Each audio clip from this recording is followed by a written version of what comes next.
Sol nandito. ID Michael Sol.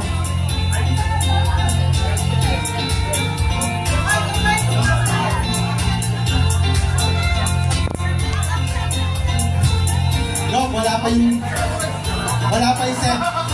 seminar mo isang araw, ha? Meron akong 5,000 US dollar pang ako sa'yo, ha? O, di ba?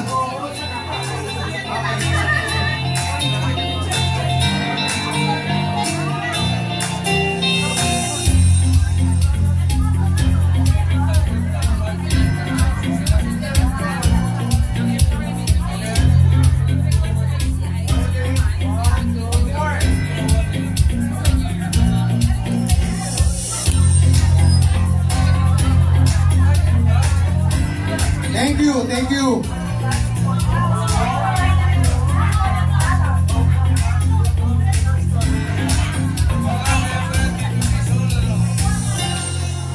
So, pang-apat pa lang po yun sa 8 goals. Yung ika-fifth natin, delivery of 20% growth on service project for line 2024-2025. As you may all know, last line year term, yung pagkakalam po doon sa old portal, we generated 4,753 activities. Kasi each one ay gumagawa po every day na mga may tutulong namin sa bawat community na pwede namin galawan. No, on top of the meetings, on top of the joining with other clubs, no, ginagawa po namin yan just for sure na makapag-serve po tayo sa ating community. The sixth is what I call Tower of Hope. Sana po maimbitahan namin kayo doon po sa aming Tower of Hope kung saan nakipag-join po kami sa Christ the King Parish, Green Meadows, na yung simpleng donation namin ng 35,000 pesos, no? At kasama na din po yung na ginawa po ng Hamamatsu, no? Japanese Queen Club. Umabot po ng 380,000 pesos ang napundag po ng Tower of Hope with partnership with CTK Parish of Green Meadows. At yan po ay lahat nila sa kanilang magazine, no, na sinirculate po sa 2,000 members of Green Meadows, Quezon City. And on top of that, nung February 17, actually February 11 po ginagawa yung World Day of the Sick, kung saan noong February 17 ay kami po ay ang natasan na magbigay ng kaligayahan sa mga pediatric care ng Quirino Memorial Medical Center, of which 100 patients, beds, no, capacity, punong-puno po yun ng mga indigent patients na mga bata na may cancer, mga batang iniwanan sa hospital, mga batang may hydrocephalus. Kaya po tayo lang pagbigay tayo ng mga toys, foods, at mga different gift na nibibigay po natin sa ating mga pediatric care and other wards na kung saan ay na-involve po tayo sa Christ the King Parish. No? At yun po yung magiging flagship program namin for the year 2024-2025, the Tower Hope. Kaya yan ay MGLC TO, TOH, Tower Hope, MGLC TO. Okay? The seventh goal is support seminar on leadership. Nakapag-start na po tayo sa PST program, no? Ang GLT, GST, JT, mga Guiding Lions program po ng ating Lionism. And lastly, to support Leo's Growth and Service Project. And that's with the Makati Golden Lions Club. Now we have right now 49 members, although we pledged na magkaroon tayo ng 10, no? With a growth of at least 10%, no?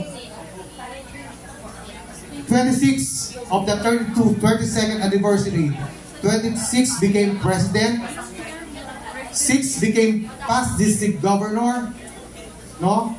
Naging Hall of Famer noong 2005 at naging top 3 club this 2023-2024 from number 14 to top 3 club of I hope that's Philippines kasi number 1 ang A2 di ba? Kung number 1 ang A1 ay A2 Batangas Crown, second is Ayala Amity. The third is Makati Golden Lions Club. So, tahimik lang po tayo pero yan po yung action speaks louder than words. Kaya, I think that's what we call service our legacy. Di ba po? So, nandun na po tayo. Kaya patuloy po tayong tutulong.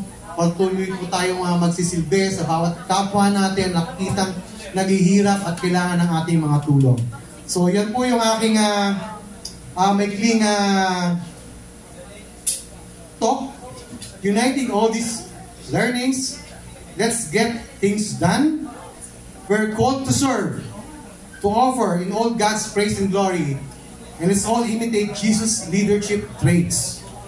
Serve with your heart, with all praise and glory to God. Enjoy the rest of the program and congratulations to all of us. May God bless us all. Thank you so much to our Lions Club President, President Patrick Roquel. Now, may we invite on stage to give a message, Leo Lion District Governor Saul Wilfredo Flores, 30 PMJF.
Sorry po, masyadong exciting kasi ang aking ipapakita.